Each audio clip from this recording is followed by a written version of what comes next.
Ito si Gigadus, isa sa pinakamalakas. At dahil kay squad siya ni Tripix, isa siyang top 2 global sa planetang Namek. Kung saan nga pinsan niya si Dende, nakalahi ng kanang kamay ni Tripix na si Piccolo. Ang special technique daw ni Gigadus ay Gigacut at Gigakaltok. At dahil nga dyan sa kwentong ito, makakatikim ka ng tsultok. Seryoso ba to?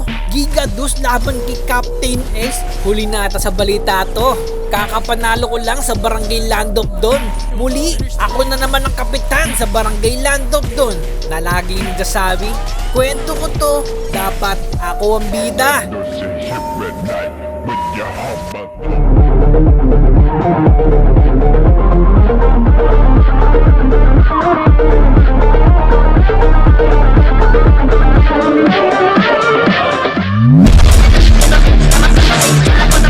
Gigakaltok daw? Di wow, my term. Si Idol naman, binibigyan lang kita ng pang highlights. Ako naman.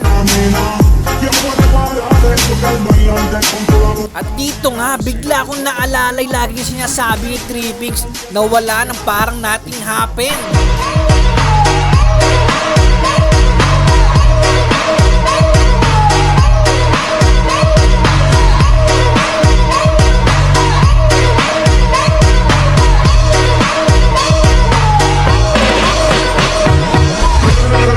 Nakita ko na yan kay Tripix, hindi na mauulit yan.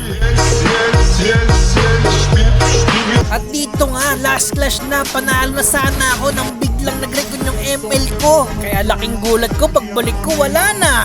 Dinaya ba naman? Pero okay lang yon dahil kwento ko na, ako pa din ang panalo. Victory!